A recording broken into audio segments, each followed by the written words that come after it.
युवक 5 साल जेल में रहने के बाद बाहर आया और सबसे पहला काम अपने गुरु द्वारा तय की गई शादी के लिए अपनी मंगेतर के घर जाना था।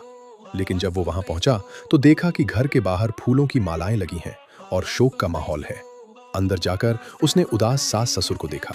युवक के आने का कारण जानकर सास ने उसे 1 करोड़ रुपए देने की बात कही और शादी के लिए हामी भर दी। फिर उसे बेटी के कमरे में भेजा। कमरे में जाकर युवक ने देखा कि उसकी मंगेतर बिस्तर पर शांत लेटी है।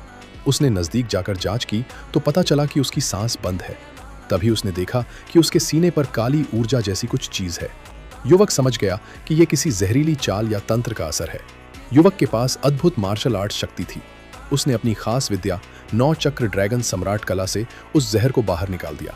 अगले ही पल लड़की ने सांस लेना शुरू किया और चमत्कारिक रूप से जीवित हो गई।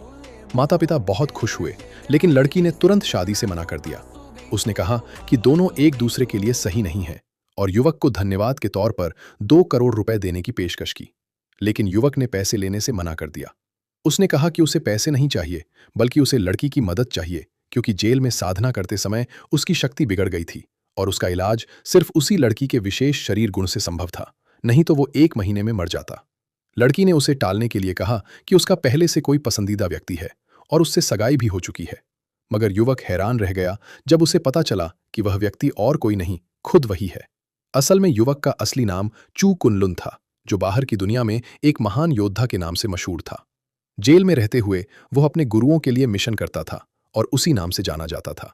एक बार उसने लड़की की जान भी बचाई थी, लेकिन लड़की को यकीन नहीं हुआ कि सामने खड़ा साधारण युवक वही महान योद्धा है। सबूत मांगने पर युवक के पास शादी का कागज भी नहीं था, क्योंकि वो खो चुका था। तब लड़की ने उसे परीक्षा देने के लिए कहा कि अगर वो मंगोल गैंग से उसके 3 करोड़ रुपए का कर्ज वापस ला दे तो वो मान लेगी कि वही असली चू कुनलुन है। युवक तुरंत वहां पहुंचा, लेकिन वहां उसने देखा कि एक खूबसूरत अमीर महिला भी व्यापार के सिलसिले में आई हुई है। तभी गैंग का छोटा मालिक उस महिला को पाने के लिए उसके पेय में जहर मिलाने की साजिश रच रहा था। कुछ गुंडे दोनों महिलाओं को घेर लेते हैं। तभी युवक आगे बढ़कर कहता है, कई मर्द मिलकर 2 औरतों को तंग कर रहे हो, अब मैं आया।